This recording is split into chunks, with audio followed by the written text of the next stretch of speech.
Hello students, please subscribe the channel, drop a like, share and comment. This is dictation number 33 and 34 of the model speed dictation, volume number 1 on the speed of 100 words per minute. Start. Sir, I would make a few suggestions towards implementation of the plan and how our implementation can be improved.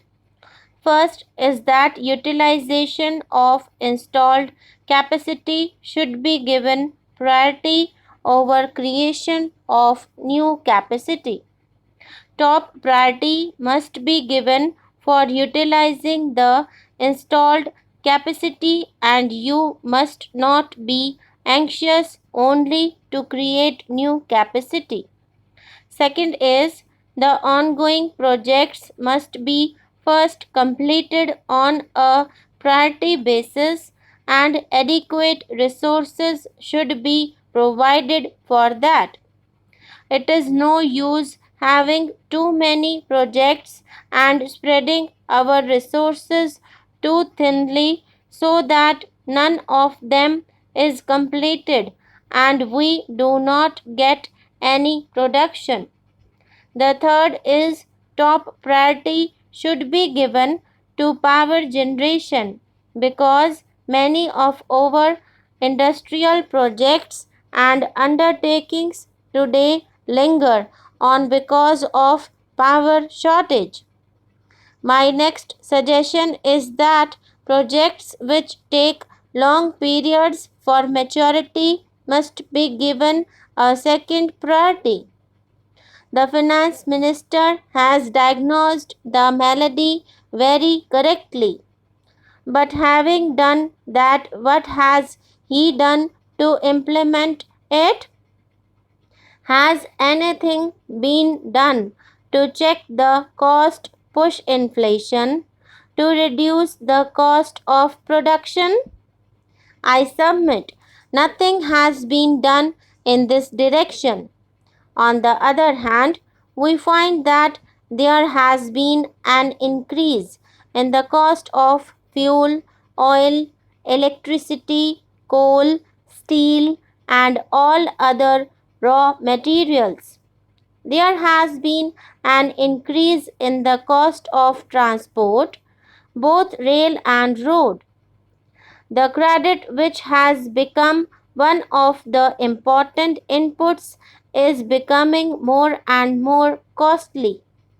Even in this budget, they have made it more costly. This shows that even though we recognize the malady, we have done nothing and we are doing nothing to remedy it. In fact, we are aggravating it. The finance minister says that his basic approach is that additional revenue should flow largely from increased production. Sir, I thought that having enunciated this principle, he would do something to increase the production. But I find that precious little is being done. I would make a suggestion. If the finance minister had announced an excise concession only on additional production as compared to a base year, that would have yielded more production and more revenue, and in no way would it have affected the government's revenue. Last week, the government has announced excise concessions for the tire industry, and they say that these concessions would apply from 2012. Whom would they help? Would they help in increasing production now? I do not understand it. There may be other reasons for that, but at least for increasing production, there is no need to give concessions retrospectively.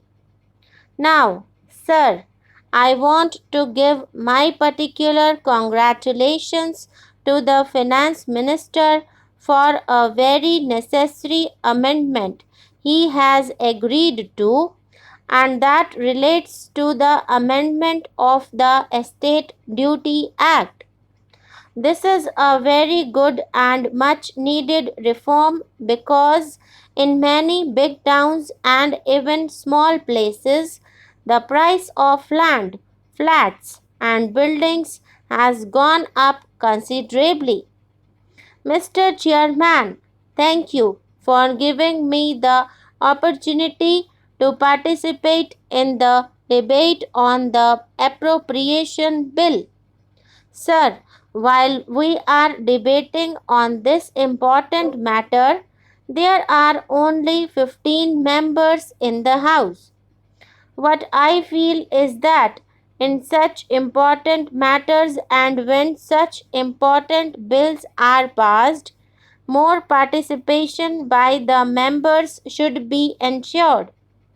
At the same time, more time should be allowed in such matters.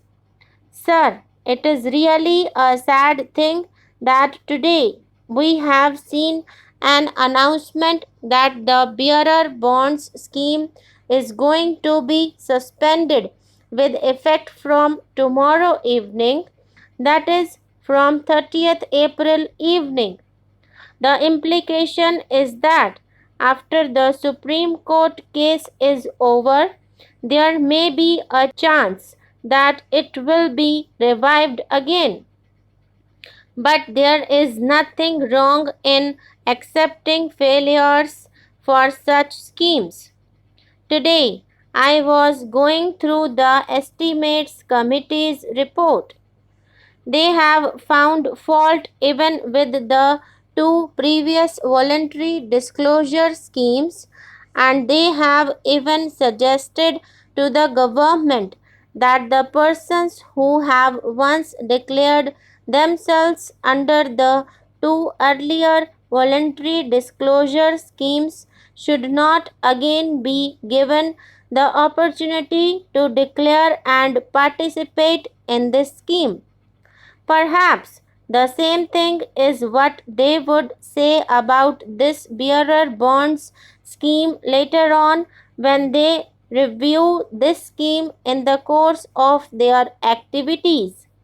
There is nothing wrong if the scheme does not succeed, but the ministry should try to learn a lesson from this. They should go behind this and see why this scheme has not been successful. What is the catch? The catch here in this particular scheme is that if anybody is found evading taxes later and is found suppressing his income, then that cannot be linked up and he cannot claim immunity if he says that he has purchased barrier bonds with that money. So, the point is, if you really want to flush out the parallel economy and bring it into the mainstream, you should give such incentives in such a way that once and for all the country can get rid of the parallel economy. The Honorable Finance Minister, while intervening in the debate in the other house, has talked about raids. I have seen the report, and in this connection, it is my duty to point out something, and I hope the Minister will take note of my suggestion. The persons who are raided come to the political brokers who seem to be plenty in this country. They negotiate with power and ultimately everything turns out to be just some sort of a midsummer night's dream. That is all. The persons who are raided, of course, get the publicity in the papers, may be good or bad publicity, But in the end, these people go to the settlement commission, which will take 10 to 20 years to settle their cases. The result is that all the raids prove to be a farce. That is what I wanted to say about tax raids conducted by the government.